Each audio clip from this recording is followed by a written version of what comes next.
Vamos lá, gente.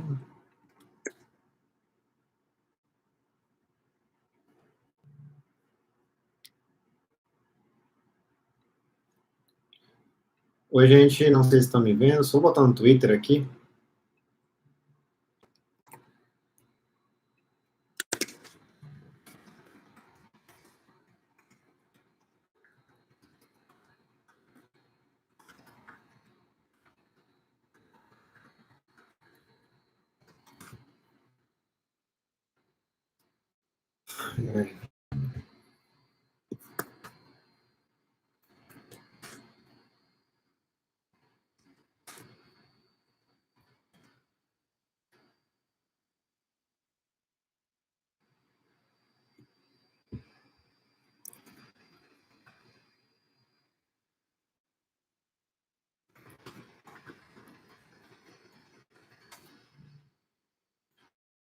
Oi, Beatriz, vocês estão me ouvindo bem aí? Senão eu boto fone de ouvido, nunca dá certo isso aqui.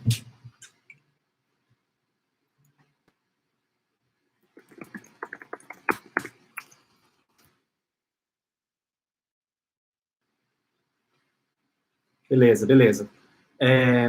Vamos lá. Tem mais gente para entrar aí? Como é que é? Tem 29 pessoas aí, né? 32, o pessoal está entrando. É só o pessoal da faculdade aí do Rio Grande do Norte, da UERN.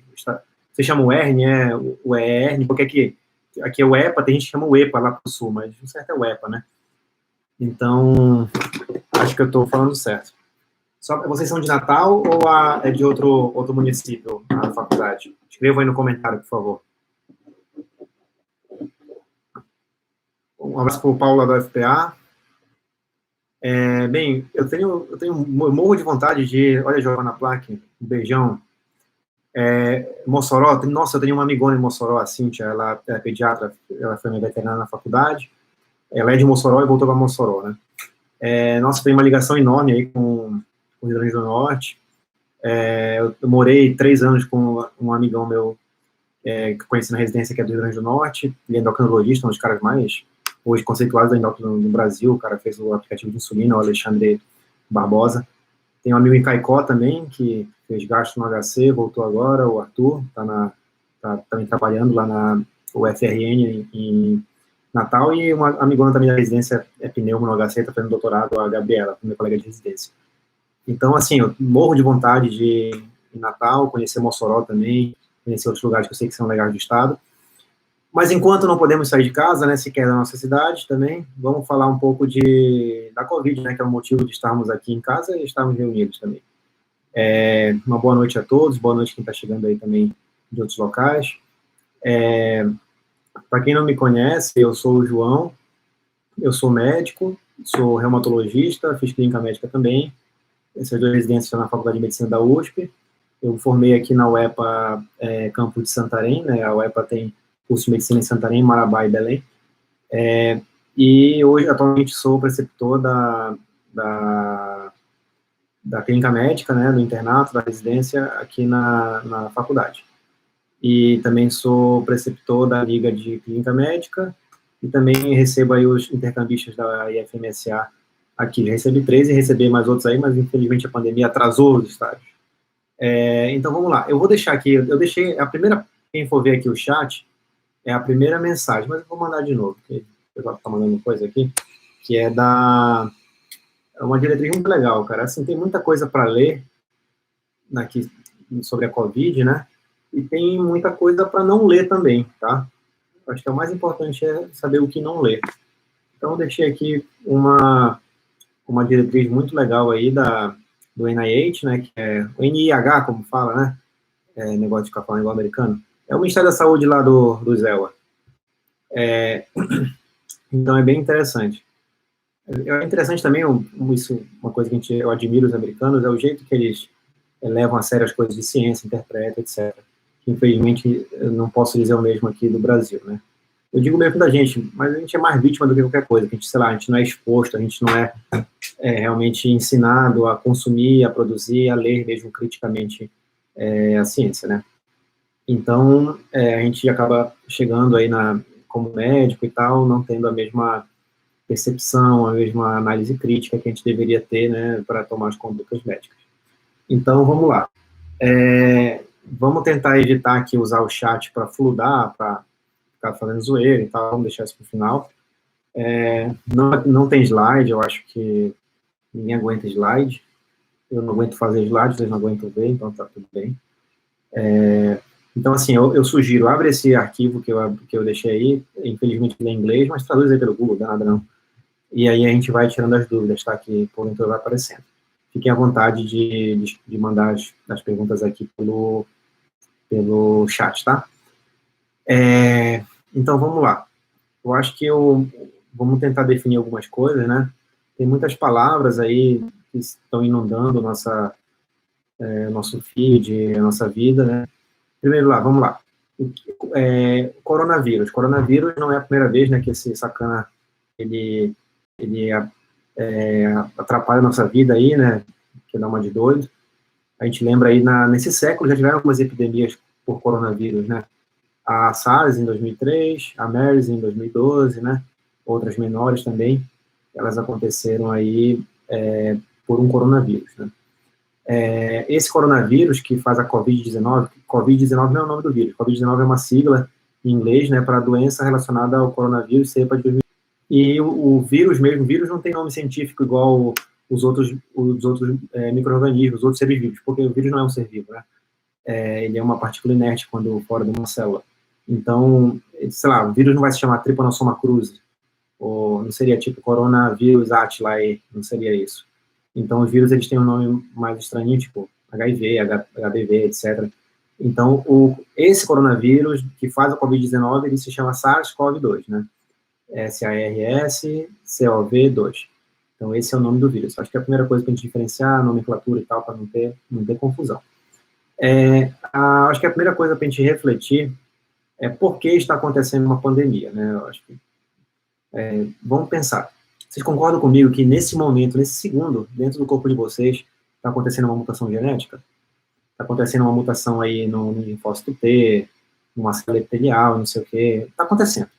Só que ela, bem possivelmente, essa ação de célula não vai ser passada para frente, porque o nosso sistema imune vai detectá-lo e vai matar essa mutação.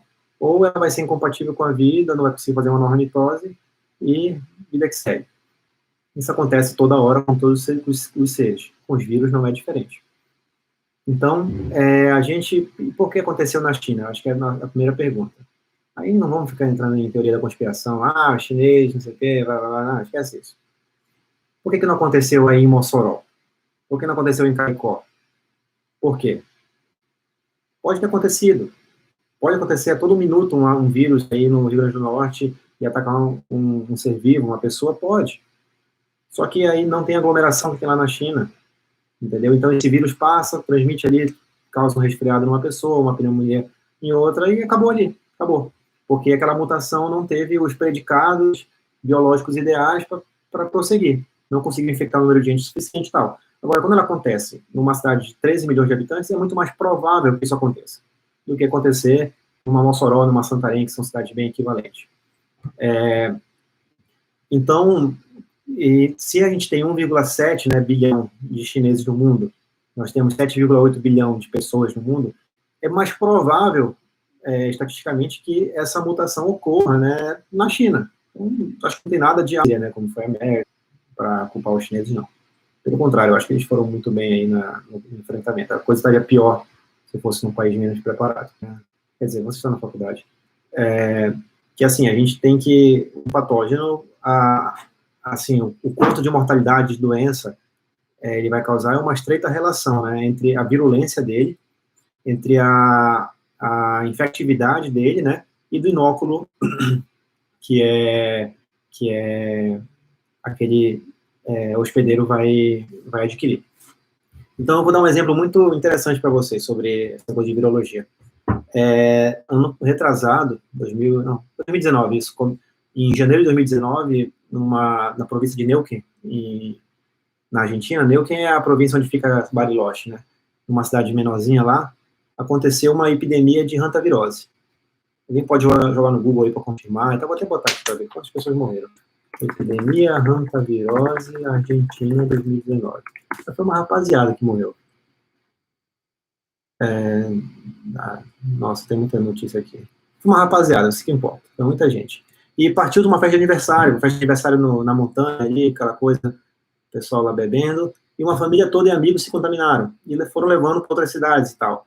E muita gente morreu, acho que foi ao redor de 30, 50 pessoas morreram lá na Argentina de hantavírus. O hantavírus é perigosíssimo, né? Então, assim, por que não teve um vírus, uma pandemia vindo lá de Neuquén? Primeiro, porque Neuquén é uma cidade, uma província não tão populosa, né, e tudo mais, não espalhou o hantavírus por aí, e o hantavírus é altamente letal. Então você pega e morre, acabou, não tem conversa. Pegou, adoeceu, uma coisa de 40% morre, 50% morre. Então quem está morto não transmite, acabou o ciclo. Agora, quando você pega dezenas de infectados assintomáticos, centenas com doenças leves e tal, ou aquele que fica muito tempo internado, né, com uma doença moderada grave, aquele vírus infecta mais, né? Isso é óbvio. Então, o coronavírus, ele vai bem aí. Ele não é igual o ebola também, que mata 80% dos infectados, 60%. Então, ele dá tempo para infectar. E quando ele infecta, ele pode morrer 2% ou menos até dos infectados. Mas como ele infecta milhões, né, já infectou aí para mais de 3 milhões de pessoas no mundo, é claro que ele acaba matando mais, né, proporcionalmente menos, mas absolutamente muito, muito mais. Então, acho que essa é a nossa primeira introdução para entender, né, por que aconteceu uma pandemia. E o que é pandemia, né? Não existe um conceito rígido do que é pandemia. A partir de quando, né? Isso foi uma crítica também ao OMS, né, que ela acabou, na impressão de muitos, acho que na minha também, demorando muito, né, para decretar que está rolando uma pandemia. Porque quando você tem uma pandemia decretada, tem vários dispositivos legais, né, sanitários em diversos estados no mundo que são disparados, né, então talvez o controle pudesse ser feito melhor. Questões de lei mesmo, tributárias, alfandegárias, etc. Então, pandemia seria mais ou menos assim, quando todos os continentes, né, tem a doença numa transmissão comunitária. Quer dizer, que não é o cara veio da Itália e trouxe, não, já foi um cara que veio da Itália, transmitiu no Brasil, transmitiu na Nigéria, e já tem aquele nigeriano que pegou, já está passando para o segundo nigeriano, entendeu? Então você já tem transmissão ali, que já é sustentada. Aí se isso acontece em todos os continentes, já é pandemia. Aí tem outros conceitos que falam 100 países e tal, então é um conceito muito, muito amplo, assim, sabe? Não tem, ele é muito flexível, então não se atenham a isso. Ninguém cobraria isso numa prova, eu acho, só para eu sou doido aí. Então, vamos lá. Agora, quem chegou agora não perdeu muita coisa não, tá? A gente vai falar mesmo do coronavírus agora. Então, fiquem à vontade. Então, a gente vai falar agora um pouco da transmissão, né? Ele é um vírus respiratório. Aí o pessoal vai inventar moda aí e tal. Ele passa sexualmente. Tem biópsia mostrando aí, autópsia, sistema nervoso central, no testículo, não sei o que mais. Cara, pensa bem. Ele pode passar sexualmente? Pode. Beleza, pode. Mas que relação sexual que não vai ter um contato respiratório antes, cara? Não vai ter uma conversa, um beijinho, não tá tão moderno assim o negócio, não, pô. Então, assim, ele pode passar pelas fezes, pode, como ele quiser, ele pode passar. Mas não pode pensar que existe algo menos importante do que a transmissão respiratória. E aí, quando a gente fala de transmissão respiratória, a gente tem que pensar em dois modelos de transmissão respiratória. A transmissão por gotículas e por aerossóis. Vocês sabem a diferença? Eu não vou falar, vou esperar alguém falar no comentário aí. Depois a gente retoma aqui. Então, essa transmissão ocorre, né, quando tem contato com a mucosa de alguém, ou seja, se você pegar a saliva de alguém com coronavírus, vier uma gotícula aqui no teu rosto, a princípio você não pegaria o coronavírus, só de estar na tua pele. Mas se entrar em contato com uma mucosa, né, pode ser conjuntival, jugal, labial, nasal, aí você pegaria. Por que isso acontece? Por quê? Lembra da imunologia, né? Porque mucosa, né, tem os tecidos linfóides das mucosas, então tem muita célula apresentadora de antígeno, coisa que não tem tanto assim na epiderme, né?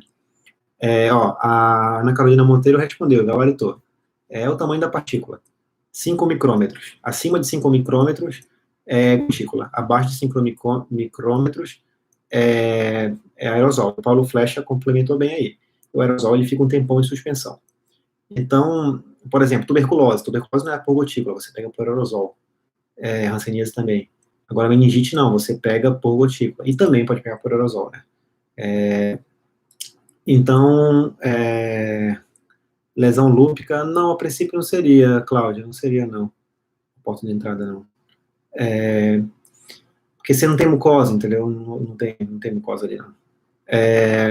Então, quando você tem, assim, por aerosol, né, em geral são infecções mais baixas e tal, né, como eu te falei, a tuberculose, né, não é da via aérea alta. Então, lembrando aqui Então, o coronavírus ele pode ser transmitido pelos dois, né? Em quase praticamente 100% das transmissões são por gotícula. E quem é que transmite por aerosol? Geralmente, o doente quando vai transmitir para um profissional de saúde. Existem alguns procedimentos que eles podem gerar aerosóis, como o Paulo falou, né? Pode fazer suspensões no ar. Por exemplo, você vai pegar um paciente e entubar. Na hora que você entuba, você bota o ambu para ventilar e tal, tem acesso com a via aérea, naquele momento ali, ele dispersa aerosóis, uma ventilação, uma nebulização, tá?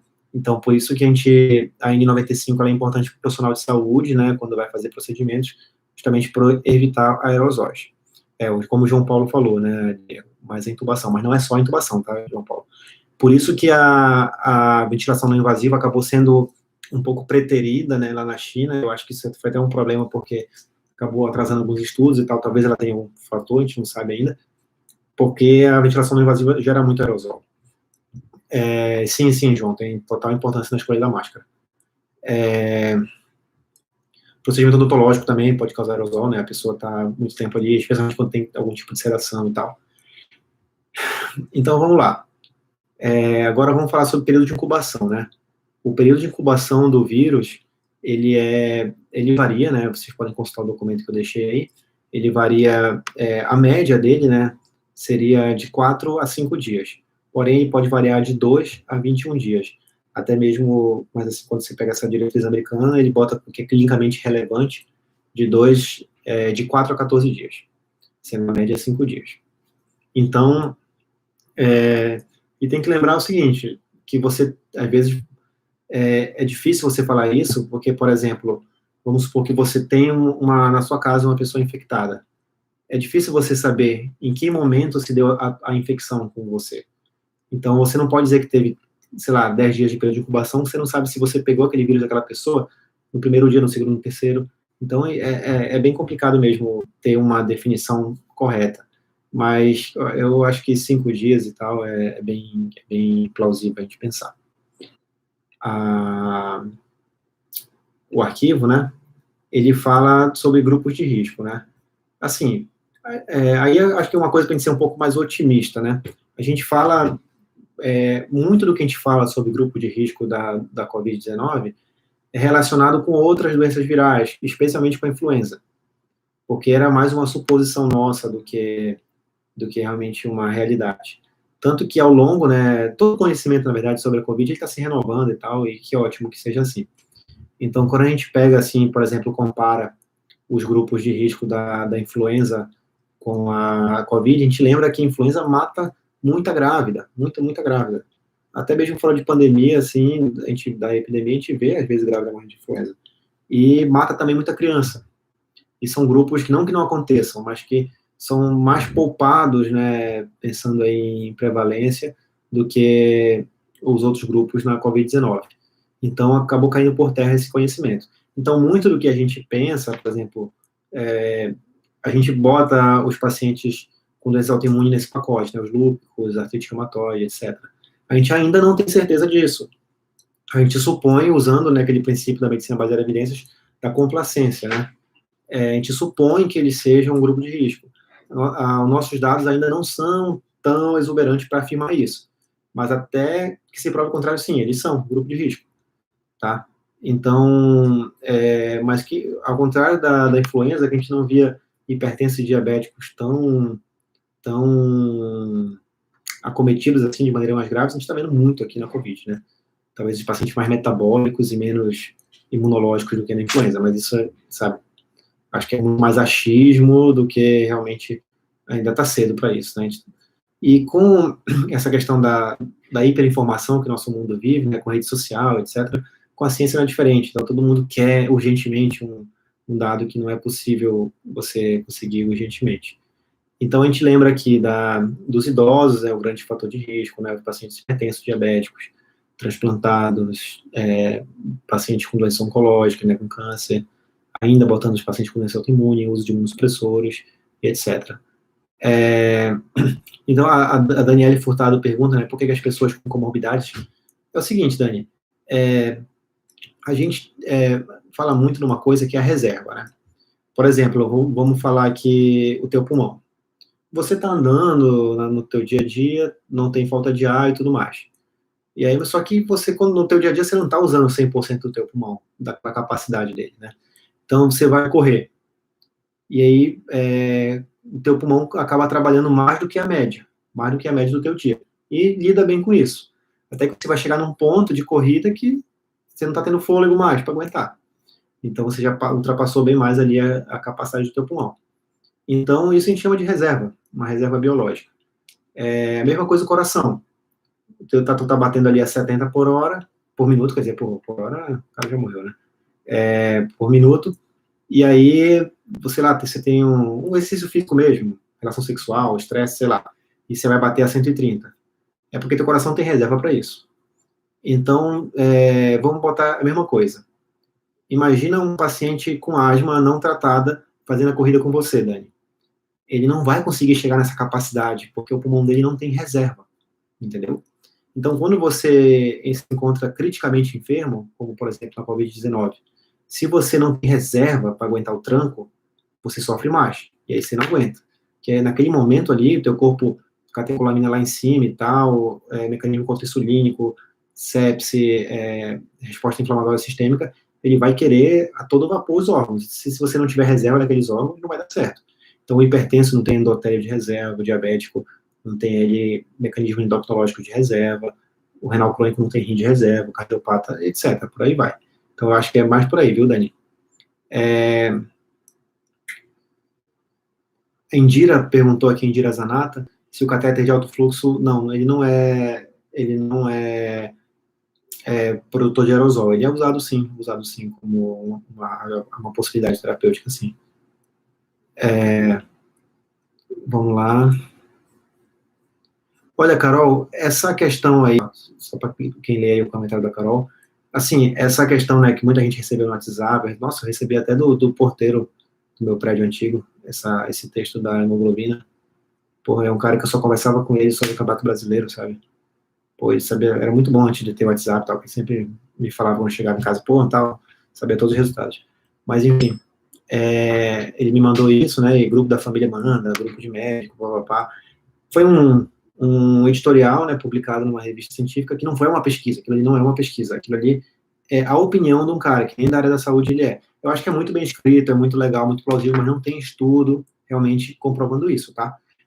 Até o grupo de pesquisa que eu faço parte lá da FMUSP, o BIAS, da patologia, mostrou alguns sinais possíveis de mecanismo microtrombótico, né, no alvéolo pulmonar e tal, mas assim, não existe ainda uma plausibilidade biológica tão legal, tão real, para a gente encarar desse modo, tá?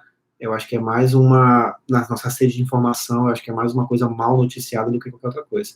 Mas legal que você perguntou isso.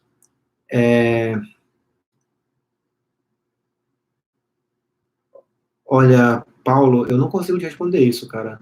Airborne Transmission, sinceramente, não sei te falar isso não, mano. Você tá melhor que eu, escreve mais aí pra gente entender. Desculpa mesmo. Então, a gente estava falando Nossa, eu nem lembro mais o que eu tava falando. Alguém lembra aí que eu tava falando? A gente estava falando... De que, gente, que a gente estava falando? Antes de responder a Carol. Mas, enfim, eu vou falar do diagnóstico, né? A gente ainda, por exemplo, muita gente a gente acaba vendo isso, né, com a falta dos testes no Brasil, a gente vê muita gente que teve, assim, um diagnóstico sindrômico, teve um diagnóstico fez a tomografia, uma tomografia compatível e tal, mas acabou não tendo diagnóstico microbiológico. Primeiro, pela falta de teste, e segundo, também pela tempo. Por exemplo, eu tive um paciente que eu recebi, muito grave, acabou falecendo, né, uns 2 dias depois que a gente recebeu. Então, na admissão, um swab nasofaríngeo, e no óbito dele, o colheram do cadáver, outro, e vieram negativos os 2 exames, porque não deu tempo, o cara morreu em 3 dias de sintoma. Então, o método não tem uma baixa sensibilidade, assim, nessa época, ele começa do 3º para o 4º dia, né? Então, é só um exame que errou, eu acho que aquele cara era Covid, e isso a gente tem visto muito, né? Infelizmente, não tem conseguido fazer. E o teste rápido também já é outro problema, né? Porque o teste rápido, ele é um bom exame, acho que é um exame que ajuda muito a gente, mas ele só tem uma sensibilidade razoável mesmo, acima de 70%, quando você está no 7º dia de sintoma. Então, para assintomáticos, ele é muito ruim, não consegue fazer controle, assim, de cura, como se alguém quiser fazer isso, e demora muito, entendeu? Então, às vezes, para você ter uma decisão de isolamento, uma decisão, não é legal. Por isso que a OMS não recomenda ele de maneira geral, né? Só na ausência da possibilidade de fazer o PCR. Vamos lá. Falar do Bolsonaro, sei lá o que o Bolsonaro tem a ver, mano, com isso. Não vou responder isso, não. Aí, uma coisa legal, assim, se for ver lá naquela coisa que eu deixei para vocês aí do link, o CDC, né, que é lá em Atlanta que fica, né, eles têm até um setor lá que é o Virus Hunter, que aí tem um livro legal deles, que é o Centro das Doenças Contagiosas, né, lá dos Estados Unidos. Ele fez se caso não tenha, como é o nosso caso, teste para todo mundo, né, quem deveria ser priorizado aí para ser testado? Em primeiro lugar, os pacientes hospitalizados, né, e os profissionais de saúde sintomáticos. Aí a OMS bota os profissionais de saúde e de segurança, né. Quem tem lido aí as notícias viu que está tendo muita morte no Brasil de policial, de bombeiro, né, isso é muito importante. E a prioridade 2, né, os pacientes que vivem em locais de longa permanência, né, hóspices, asilos, casas de repouso, etc., que são maiores de 65 anos, e também aquelas, ou condições parecidas, né, dialítico também entra nisso, e os sintomáticos comunicantes deles, né, isso é bem importante. E aí, na prioridade 3, os trabalhadores de serviços essenciais, né? Isso tem um documento que a gente deu para você, para todos os sintomáticos, todos os comunicantes, etc. De preferência sempre PCR viral. O Nestor não está aparecendo, o Nestor é meu cachorro, quem já acompanha aí no Twitter, no Instagram. Eles tomaram banho hoje, eles ficam meio mufino aí, brigaram um pouco ali e tal. Aí eu tranquei aqui para eles não entrarem. A Indira perguntou sobre a máscara cirúrgica em cima da N95. Não é desperdício, não. Qual seria? Ela não diminui a chance de infecção, tá, Indira? Ela diminui apenas Nossa, eu vou falar uma palavra estranha aqui. Ela deixa menos perecível a N95, ela aumenta a durabilidade dela, tá? Então, seria para proteger a N95, não para proteger o profissional. Beatriz, acho que ela protege, você deixar os pacientes, né, hospitalizados, que não estão entubados, com a máscara cirúrgica, é muito importante. A Bianca, essa pergunta, ela não tem uma resposta definida. A gente está padronizando 14 dias, tá? Mas tem vários pacientes, quer dizer, uma minoria, né, claro, que não negativa PCR depois disso, mas praticamente todo mundo negativa depois do 10º dia. Olha, Maria Clara, ainda é uma medida experimental. Hoje mesmo saiu uma notícia, né, que lá em Belém vão fazer um trial com essa terapia com plasma, né? Mas seria só aquilo, seria, tipo assim, você jogar os anticorpos daquela pessoa que já tem, especialmente o IgM, né, novíssimos ali, e o IgD, contra o coronavírus, você jogaria ali na parada ali do sangue da outra pessoa e tentaria um combate. Seria essa a ideia, mas ainda não tem uma eficácia comprovada e tal, não deve ser usado, não. A Ana Pinheiro perguntou aqui das máscaras de tecido, elas são muito piores, né? Elas são melhores do que você usar máscara nenhuma. Mas a OMS deixa claro que profissionais de saúde não devem usar a máscara de tecido. Não importa, viu, Ana? É igual na medicina, assim, sabe? Sei lá, um cara que chega com dor no peito, anginose e tal, e tem um eletronegativo e enzimas negativas, você não vai mandar ele para casa, tá? Se for muito típico, você vai tratar como sendo uma síndrome coronariana aguda, deve ser uma angina instável. Então, você trata como se fosse mesmo, tá? Então, vamos lá. Então, a gente estava falando aqui dos exames, né, que é bem importante. Então, é importante você ver isso, que várias vezes você está vendo o paciente interna, só no segundo, terceiro exame que vem positivo. Stephanie, qualquer micro-organismo que infecta causa sepsis, tá? Pode ser Staphylococcus aureus, Covid, qualquer um, não tem problema não. Não tem tempo ruim para isso, não. Não peguei nenhum paciente com reinfecção. Paulo, eu sou um cara que eu vi pouco paciente, sabe? Eu acho que é mais os infectologistas, tá vendo o pessoal na porta, etc. Não, João, não é considerado não, tá? Hipersensibilidades não são consideradas. Então, a gente falou um pouco dos exames, né? Vamos falar um pouco dos sintomas, tá? Os sintomas da COVID, parafraseando, né, o presidente da República atual, pode ser só uma gripezinha. Então, não tem mistério, não tem mistério. E uma coisa que, por mais que não tenha mistério, parece que tem. Eu deixo minha DM aberta no Twitter, eu acho que eu recebo umas 60 DM por dia aí de pergunta de sintoma, né? E aí a gente vai respondendo e tal. Então, assim, por mais que a OMS, o Ministério da Saúde, todo mundo deixa muito claro que qualquer sintoma gripal, até que se prove o contrário, é suspeita de Covid, é porque qualquer sintoma gripal, até que se prove o contrário, é suspeita de Covid. Dor de garganta, é suspeita de Covid. Febre, é suspeita de Covid. Nariz escorrendo, Covid. Não tem essa, parou com tua graça. Então, não tem exceção, qualquer sintoma gripal, perda do paladar, né, que é a perda do olfato, dor de ouvido associada, qualquer coisa, linfonodomegalia, qualquer coisa é sintoma suspeito, não tem tempo ruim, tá? E aí outra coisa que a gente tem percebido, né, é a temporalidade da dispneia. Tem paciente que abre uma dispneia mais precocemente, tem outros, isso eu vi alguns aqui também, que estão na UTI e tal, que tiveram uma doença mais leve, lá para o 5º dia até o 8º dia, começaram a ter dispneia, né?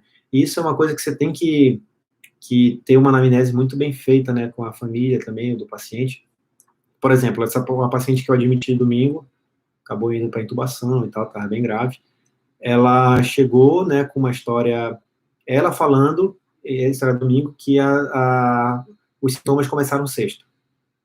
E aí depois, quando ele conversa com a família, né, por telefone, a filha, que é um profissional de saúde, acabou falando que os sintomas começaram no outro domingo, né, ou na outra sexta, se não me engano, e eram leves e foram agravando até que na quinta-feira ela teve dispneia.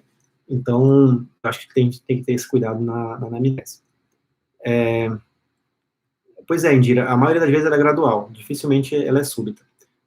Assim, até mesmo, não esquece a Covid, mas lembra, assim, algumas coisas.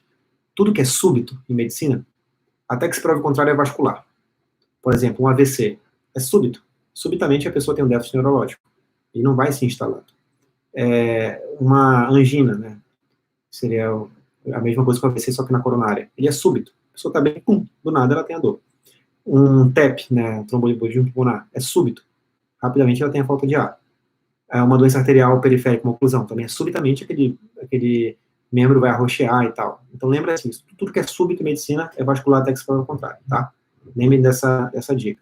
E as coisas quando demoram muito tempo, semanas a meses, para acontecer, ou é neoplásico ou é autoimune, né? Uma coisa que vai acontecendo. Infecção geralmente é horas a dias. Não, Ana, eu acho que ainda não está nesse momento, né, dos pacientes de grupo de risco. A minoria está tendo, né, por enquanto, a doença. Eu acho que é uma pergunta muito difícil. E a gente entra aí no viés, né? Meu viés cognitivo não te permite que você use a minha visão para ter um panorama do todo, né? Acho que é uma pergunta indevida. Então, vamos lá. E lembra desses sintomas, né? Aí muito se tem falado sobre o exame de imagem. A radiografia, ela é super útil, né? Ela é a abordagem inicial nas síndromes respiratórias, mas ela acaba tendo um valor muito limitado aqui na COVID-19, né? Muitas vezes a radiografia é normal ou super inespecífica. Não que vidro fosco seja uma coisa específica, né? mas dado o contexto, sim, ele acaba tendo uma especificidade bem legal. Mas você não consegue dar o diagnóstico só por ele, né? Eu acho que tinha que ser revisto isso, mas por evidência científica mesmo e tal, até agora não se consegue dar. Então você vê aquele padrão de vidro fosco, né, o vidro despolido, é impressionante como a gente tem visto muitas tomografias e os casos vão passar, 50-50 que a gente está vendo aqui no na nossa amostra. Então, agora vamos passar, né, talvez a parte mais importante aí da nossa conversa, é sobre o tratamento da COVID. E aí, isso, mais uma vez, eu invoco a nossa falta de racionalidade para ter uma opção legal, né, de tratamento tal, baseada em evidência científica.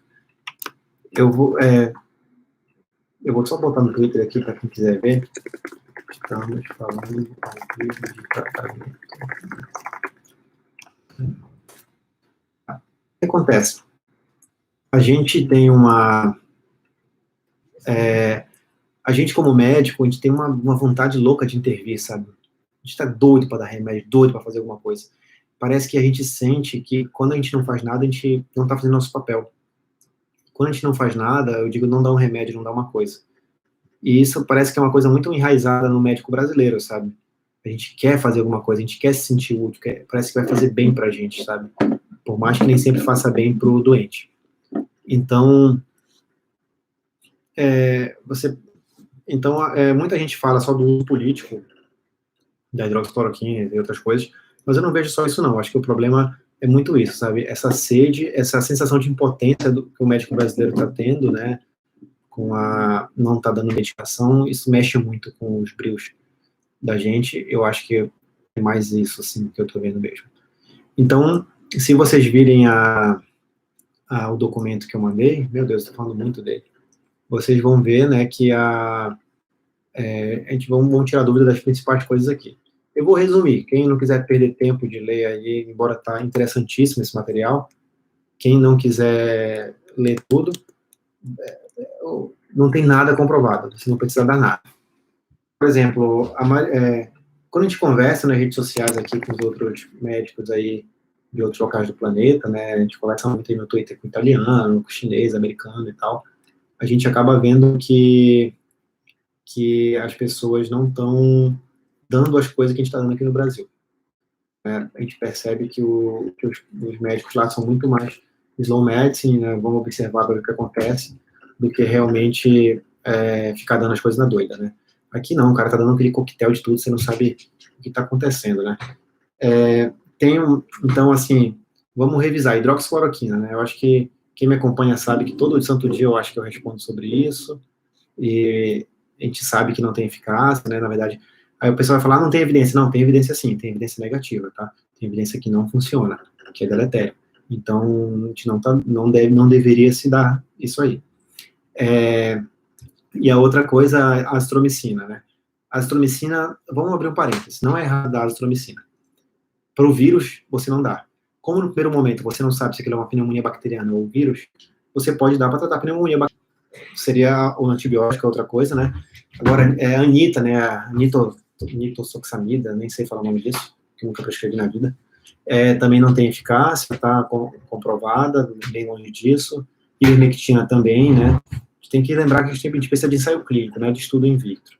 Tem alguns antivirais usados no HIV, o lopinavir, ritonavir também ainda não mostrou uma eficácia legal.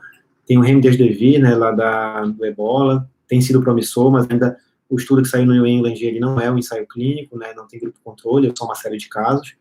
Mas aí, eu acho que tem que esperar os ensaios clínicos e vamos ver o que vai dar. Tem o Avigan também, que é uma medicação japonesa, tem sido estudado lá, ainda não tem resultados, mas o resultado negativo que a gente já tem é da Anita, da hidroxicloroquina e dos antivirais para HIV.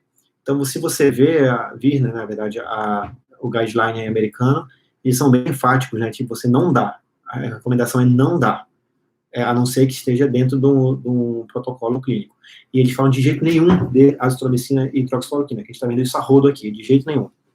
E outra coisa também que a gente tem que ver, né, é a questão da profilaxia. A profilaxia seria você dar alguma coisa para uma pessoa para ela não ter uma complicação ou uma doença. Por exemplo, você dá aspirina para quem infartou para ele não ter um novo infarto.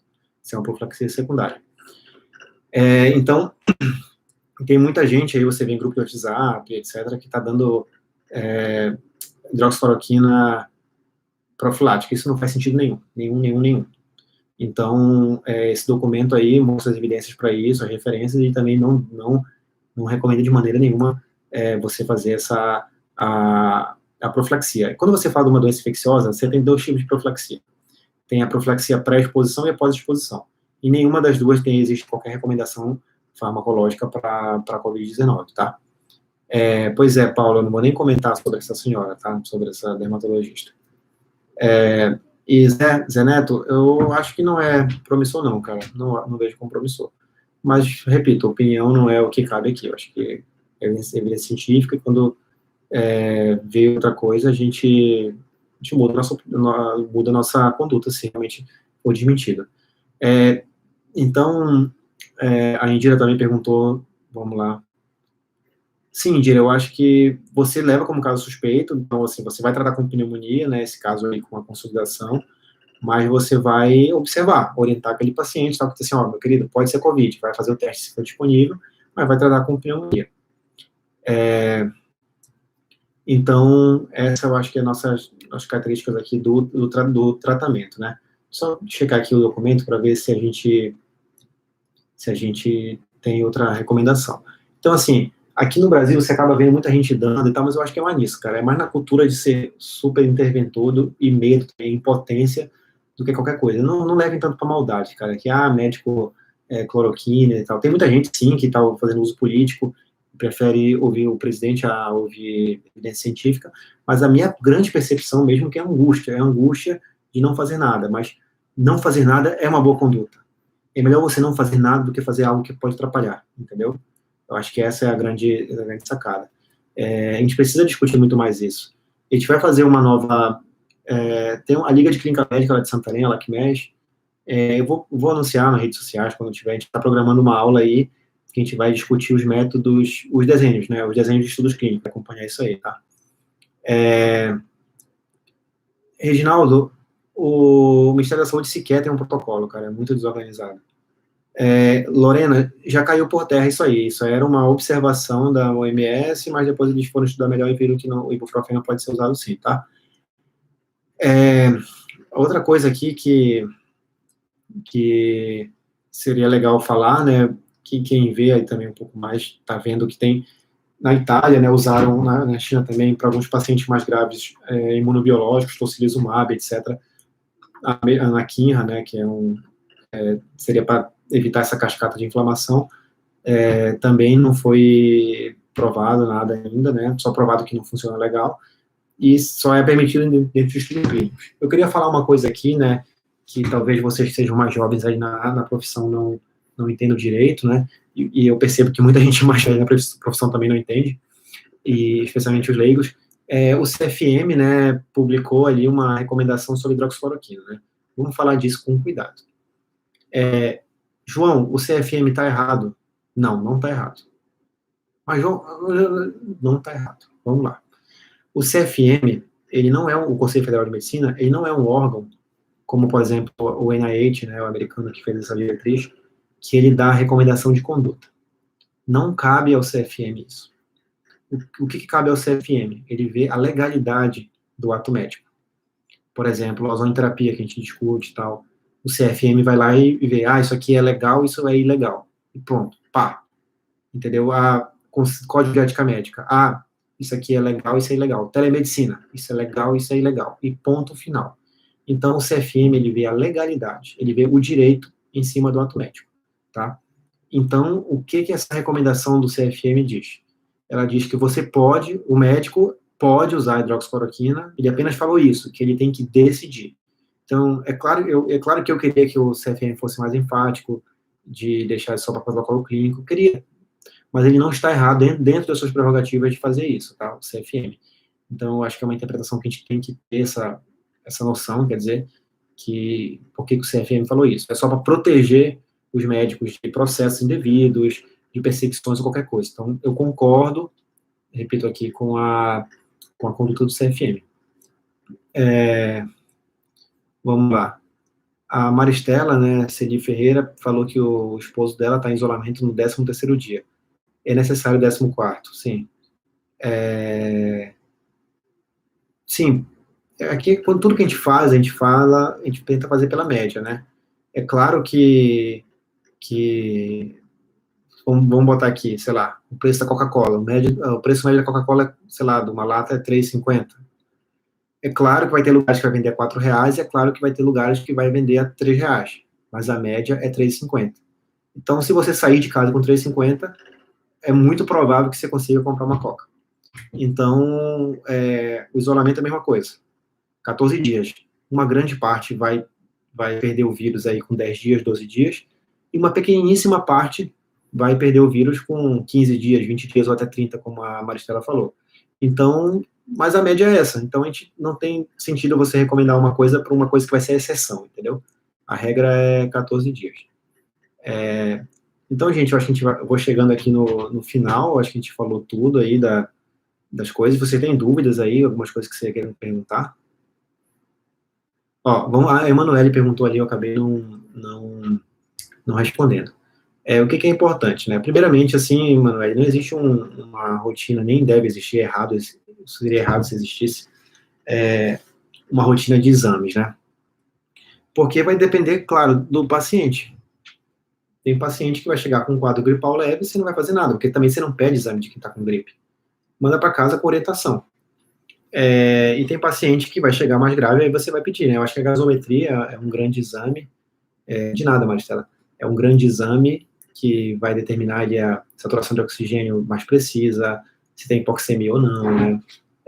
Como é que está o pH, assim, acho que é importantíssimo, é divisor de águas. Exame de imagem, né, a tomografia também, em casos moderados, ela é importante. Hemograma, você acaba vendo uma linfopenia, vendo uma leucopenia, embora não mude muito a conduta. TGO-TGP, bilirrubinas, creatinina, para ver disfunção de órgãos, né, de sepsis. E aí eu acho que vale um parênteses, eu até comentei mais cedo no Twitter, a gente fez uma pequena discussão lá. A gente, em várias regiões do Brasil, aqui no Norte, no Nordeste, no Sudeste, também está tendo epidemia de dengue, né? Então eu acho que o hemograma ele tem uma importância legal para você, plaquetopenia, uma concentração, né? Eu acho que tem que ficar de olho nos diagnósticos diferenciais. Então, acaba sendo também uma coisa legal para abordagem de exames, tá? Mas assim, não tem uma receita de bolo. Tem mais alguma pergunta aí? Tem, gente? Uma pergunta?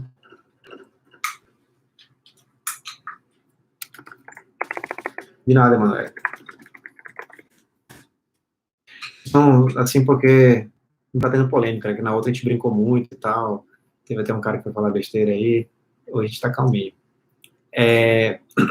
Não, nem sempre é grave, tá, João? Tem várias coisas que aumentam o dedímero. Ele está sendo usado em paciente mais grave e tal, né? De ser pedido.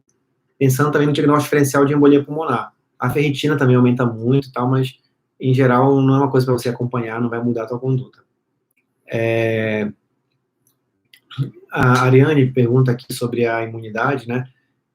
O que parecia antes ser uma exceção, naquele caso na Coreia do Sul, né? Parece que já virou uma coisa mais estabelecida, que é a imunidade temporária. Ainda não tem uma grande publicação, né? Mas a gente está tratando como tal, como se a imunidade não vai ser realmente definitiva. É claro que vai ser uma minoria das pessoas. E também não está claro se essas pessoas, quando têm a segunda vez, são casos mais graves. Em geral, têm sido mais leves. Eu não li a respeito sobre nenhum óbito em pessoas que tiveram reinfecção. Então, vamos esperar para a gente afirmar uma coisa longe de achismos. Mas, a princípio, parece que são casos mais leves, sim. Ah, legal, a Adriana fez uma pergunta excelente, viu, Adriana Mendes? Colocar o paciente em pronação, não é imediato, assim, pá, em segundos, mas sim, assim, você vê em questão de minutos a horas isso acontecer. E, cara, Adriana, usa também paciente acordado, viu? A prona acordado é legal. Não é para dormir de bruxo em casa, não, isso não faz diferença. Mas é ótima pergunta da Adriana, viu? O Edmilson pergunta sobre a anosmia. Edmilson, falei lá em cima, rapaz, qualquer sintoma respiratório é um sintoma de Covid, tá? A anosmia também. Sobre sequelas do paciente. Lara, é o seguinte, a tua pergunta ela é excelente. Joga no Google depois, ou no PubMed, para ver os artigos, né?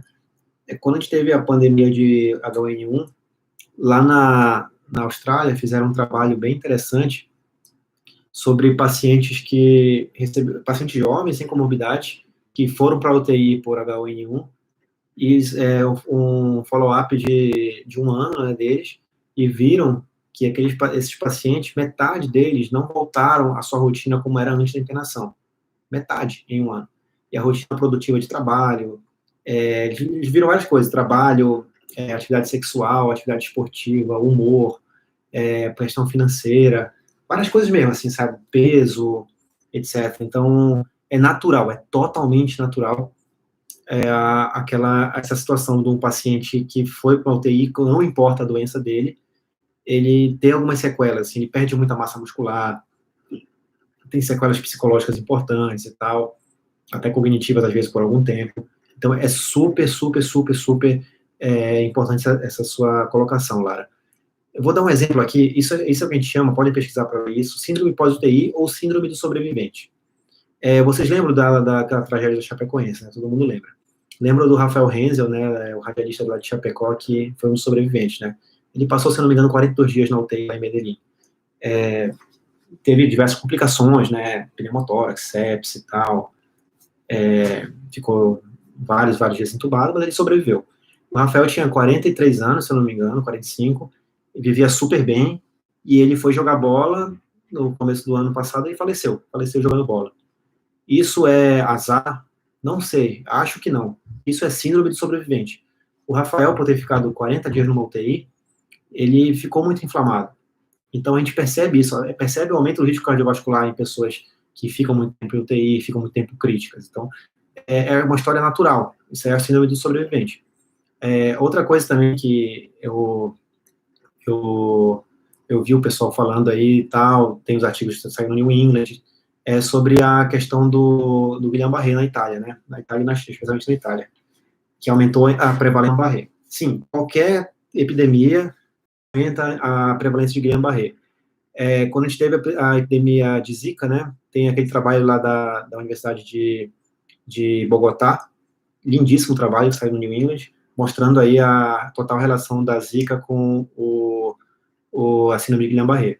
E está sendo muito menos prevalente, né, incidente, na verdade, com o coronavírus, como teve muito infectado, vai ser totalmente natural que a gente tenha nos próximos meses e anos também uma epidemia de Guillain-Barré, tá? Isso é totalmente esperado e está acontecendo já em países que estão antes na pandemia. A gente teve um estudo New England que saiu ontem, né, sobre AVC em pessoas jovens. O pessoal noticiou como uma tragédia. Eu fui ler, não é do estudo, não. Tiveram alguns casos, né, lá na China, em Nova York também, mas foram 5 casos, cara. Então, acho que não é uma coisa para se preocupar, é só para observar para que lado vai. Vamos lá. A Beatriz falou aqui, dá um aviso para o pessoal da FMCA, link da presença. Ó, viu, pessoal? O link da presença aí responde até daqui a pouco, senão vai dar ruim para vocês aí. A Dani fala sobre várias orientações no sentido de procurar ajuda médica apenas quando houver falta de ar. Mas quando isso acontece, já não é comprometimento do pulmão? Sim, mas não tem o que fazer. Não tem nada que mude a história natural, tá? Então, a oxigenoterapia vai ser só quando apresentar falta de ar. Porque se você levar todo mundo, não tem onde botar essa rapaziada, rapaz. Não tem. Então, é só quando tiver falta de ar, tá? Mantém isso aí. Já tem algum indício de mutação no vírus? Luiz, toda hora acontece mutação. Toda hora. Então, já tem cepas diferentes, né? Teve ali, já publicado lá perto da fronteira com a Rússia, outro tipo de cepa, da China com a Rússia, né? Um pouco menos virulenta e tal. Isso acontece toda hora. Olha aí o Paulo Flash dando depoimento dele. Disfagia após intubação, otimizar o trânsito oral, tal. A Adriana tá certíssima, é uma coisa difícil, né? E a gente tem que valorizar muito aqui. Cara, quem trabalha em UTI, quem já estagiou, sabe, cara. A UTI, o profissional menos impactante é o médico. Quem realmente resolve o UTI é técnico de enfermagem, enfermeiro, fisioterapeuta, fono. O médico tá ali, às vezes, fazer um procedimento ou outro, a conduta, cara, mas os pacientes se resolvem sozinhos com a ajuda desses profissionais.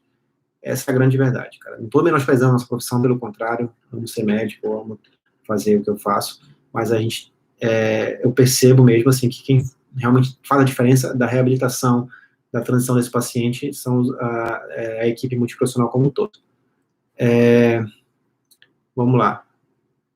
Tem, Natasha, com certeza tem casos de paciente com imagem do Covid curado. Não é uma sentença de morte por Covid, não. Então, pessoal, está chegando aqui a 1 hora de transmissão ao vivo, né? Todo mundo muito feliz que a Thelma ganhou ontem, né? Vai parar de dar plantão, tomara, ela merece aí. E vocês têm mais alguma pergunta aí para a gente finalizar? Ó, vou deixar aqui algumas coisas para vocês. Quem não me segue ainda, vou deixar aqui, doutor. Tem aqui no Instagram profissional. Eu falo mais de reumatologia, mas estou tentando falar um pouco mais de medicina geral, mas talvez seja muito mais para o paciente e tal. Pro médico e tal, eu falo mais no meu Instagram pessoal, mas é muita besteira, cara. O Instagram pessoal é muita besteira. Se preparem para ver coisas lamentáveis, tá? Não tem muito filtro, não. Tá? Esse aqui é meu Instagram pessoal. E quem não me conhece também, pode seguir meu Twitter. Foi umas coisinhas legais de vez em quando, mas é mais besteira também. E aqui também, por favor, sigam o meu canal, vou começar a postar umas coisas legais, já tem uns vídeos gravados aí com alguns outros colegas, tá? E eu acho que a gente vai fazer a transmissão dessa aula aí do método científico por ela, tá? Vai ser por aqui, por esse canal. Quando se sabe, Ana, legal a tua pergunta. A média é 14 dias, como a gente falou, que é por isso que a gente dá essa quarentena aí pro infectado. Para profissional de saúde, a OMS, ela preconiza mesmo que você faça a questão do SWAB, né, para negativar o SWAB, para poder se liberar aquele cara para estar com outros pacientes, tá? Especialmente se aquele paciente trabalha em imunidade crítica. Claudilane, um grande abraço aí pro pessoal de Minas Gerais. Pois é, Bilu, muita coisa lá. Por exemplo, fala muito de comida, fala besteira, é legal para ver o sotaque também, quem gosta de ver o sotaque dos outros. Cachorro também falo muito. Eu dou umas indiretas também para os políticos lá. O Luiz Minto aí perguntou sobre a vacina, né? Sim, cara, tá tendo, assim, eu acho que as vacinas vão ser, muita coisa vai mudar, né, cara? Não tá mudando no mundo por causa disso. Acho que até o jeito de você estudar também vai mudar muita coisa. Mas a vacina está sendo, sim, muito pesquisada, tem uma corrida, eu li hoje que Oxford está sendo, acho que está indo mais na frente, mas, cara, aqui eu não vejo uma vacina como aquela corrida espacial na Guerra Fria, sabe? Ai, porra, meu país é foda, ele que lançou a vacina, não. Eu vejo isso como realmente um esforço de ajuda mútua e tal, todo mundo está interessado, né? Não é essa coisa assim. Beatriz, de nada, viu, cara, foi um prazer. Eu só quero que quando eu for em Mossoró, vocês me recebam aí, né? Carne de sol, tudo e tal. Ser bispo aqui de Santarém, cara, que a gente tem que cancelar o Círio, cara. Tem que pensar nisso mesmo com seriedade. O Círio daqui é bem menor, claro que o de Belém, dá umas 40, 60 mil pessoas. Ele é em novembro. Mas, cara, é urgente discutir isso. É urgente discutir de cancelar o Círio ou adiar o Círio de Nazaré esse ano, cara. É urgente mesmo, cara. É muito boa a sua lembrança, Paulinho. A característica do exame de imagem é vidro fosco, tá? Carne de sol, adoro carne de sol, adoro mesmo. Eu fui no Piauí em novembro, meu Deus, eu comi demais, cara. Eu comi demais. Eu adoro o Nordeste, adoro mesmo. O meu problema é esse, cara. Quando eu vou no Nordeste, eu como muito, eu volto muito gordo, eu bebo muito, eu danço muito, eu curto muito. Esse é o meu problema. Eu fui para Fortaleza, contei na outra live, fui para o Congresso de Fortaleza. Fiquei 6 dias em Fortaleza, amanheci em 4. Foi péssimo para minha imagem. Péssimo. Mas foi bacana. SAD, não tem como identificar, assim, com os exames complementares, cara. Acho que não tem que forçar a barra. A suspeita clínica, ela é mandatória, assim, ela vai resolver a tua conduta como médico, praticamente 100% das vezes, e eu acho que essa parte microbiológica é mais para questão de estatística, mas não vai mudar o que você vai fazer, entendeu? Mas claro que ela é importantíssima, mas como médico, cara, é sintoma. Sintoma, sintoma, sintoma. Claro que eu vou em Natal, Bilu, claro que eu vou em Natal. Melina, obrigado, viu? Eu vou cobrar isso aí. Então, gente, acabamos de ultrapassar 1 hora de live. Peço mais uma vez aí que sigam aí as minhas redes. E se tiver alguma dúvida, eu sei que às vezes aqui não tem como lembrar as coisas para perguntar, pode perguntar outra hora aí, a gente responde, dá um jeito, tá beleza? Então é isso, tá? Não façam besteira, usem máscara e tamo junto aí. Como é que eu vou encerrar aqui? Beijão.